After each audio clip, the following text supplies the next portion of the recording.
It's easy to be cynical. It's edgy, it's cool, it makes you seem informed, makes you come off as realistic, maybe protective. But over time, it does something subtle. It teaches you to expect the worst and makes you forget how to hope for the world to be better. This isn't about being optimistic. It's about staying decent when it would be easier not to. Why is cynicism so tempting in today's world and society? Like I said before, cynicism can come off as being edgy, dark, and cool. But we should define what cynicism is for the sake of the video. Cynicism is the worldview that people are motivated almost entirely out of selfishness and self-preservation or insincerity. People who adopt cynicism as their perspective for the world often do it as a means to seek relief. With cynicism, if you don't expect anything, you can't be disappointed. If you care less, you don't feel as exposed. And if you assume people are selfish, then you don't have to risk being generous and willing to help others.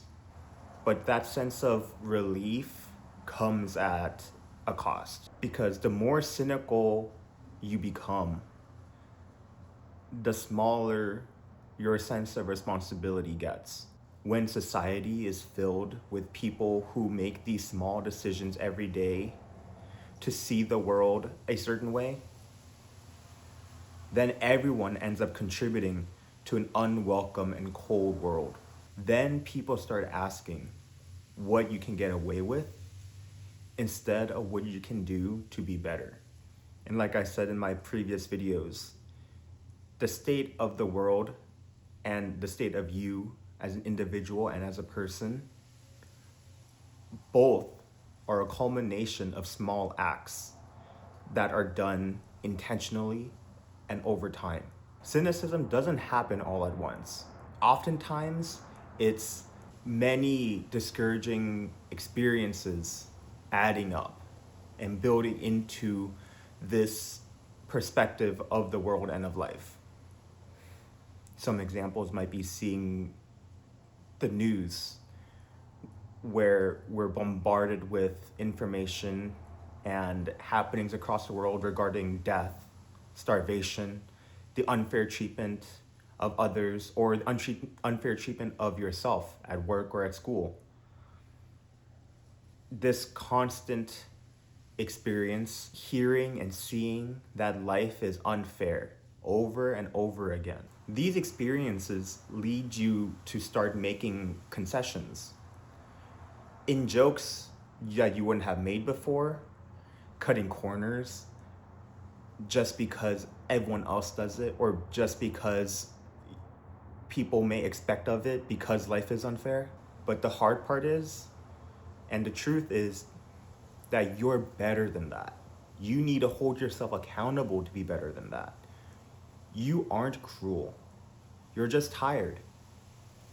Tired of being subjected to life's unfairness. And slowly, that causes your standard to get lower. Now, on the flip side, let's talk about decency. I'll tell you what decency isn't. Decency isn't softness. It isn't passivity. And above all, it isn't naivete, where you pretend the world is better than it is. Naivete implies that there's something that you're missing. But that's not what decency is. Decency is accepting the world as it is and still choosing to give people the benefit of the doubt, or to have hope, or to hold other people responsible and accountable, rather than just brushing it off and just attributing it to the unfairness and inequality that life seems to have, or seems to be. Decency is restraint. It's choosing not to add to that damage. It's holding yourself accountable for not adding to the troubles that are already present in the world. It's doing what you said you would do, even when no one would notice if you didn't. It's treating people well without expecting anything in return. It's the intentional decision to see the good in everything, the understanding that people don't often do things merely for the sake of causing pain or discomfort, but for what they believe is the best decision that they can do.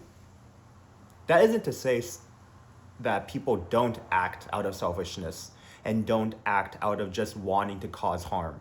That does happen. But decency is acknowledging that and still understanding that more oftentimes than not, people are just trying to make the best decision with the information that they have. What makes decency so hard is that decency costs energy. That's probably why people are moving more and more away from it and towards cynicism. Being decent in an indecent world can feel impossible. Partially, it's probably because the world seems to reward speed over intentionality or care.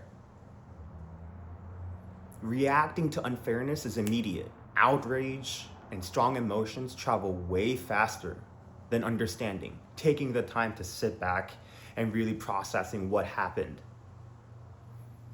Sarcasm gets more attention than sincerity, and people are almost conditioned to see detachment as a sign of intelligence.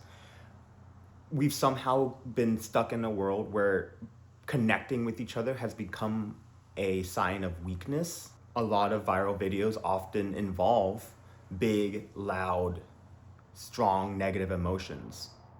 Those just inevitably get more attention. So decency can feel invisible. Or worse, it can feel naive. But invisibility doesn't mean insignificance. And it doesn't mean naivete. Like I said before, practicing decency truly is knowing that the world is messed up and screwed up and choosing to be a decent person. That's not naivete. You are fully aware of what the world can be and what the world can do. Yet you choose to be better.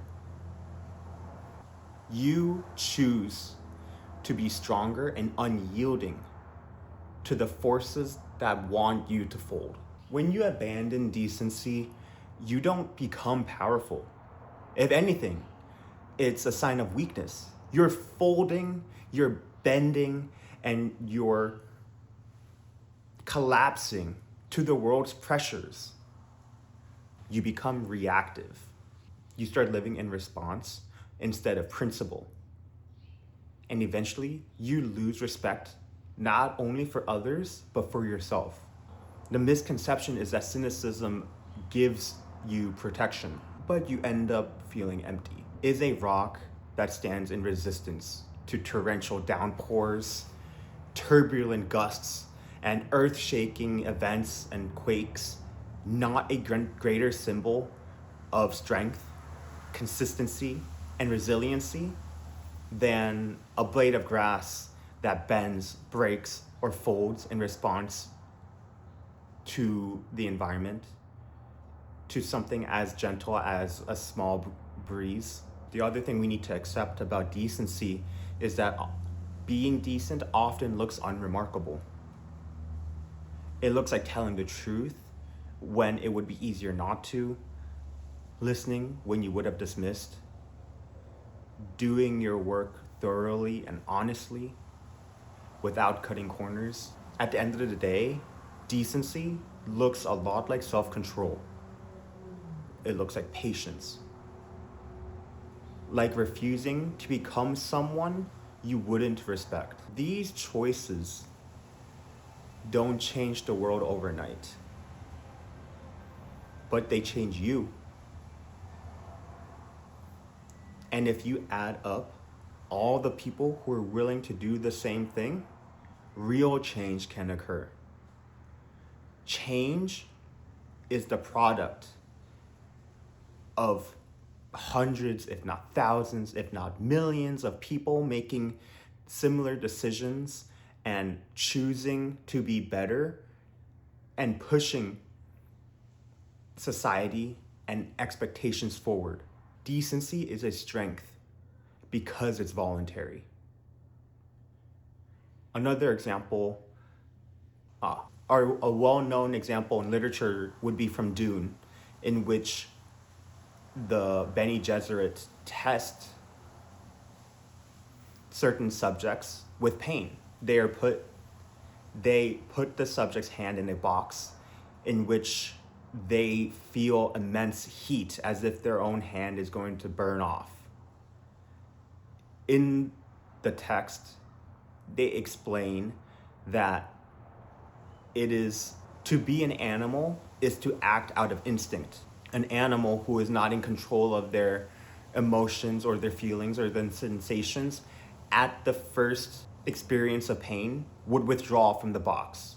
But it takes a being of immense control, intentionality, and purpose to endure the pain and to resist the impulse that would tell them to take their hand away from the pain. It takes immense willpower to voluntarily do something that is hard. The world tells us that life is unfair.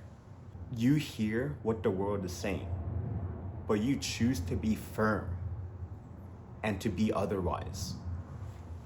Choosing decency means choosing a standard that you hold yourself to, even if the world doesn't.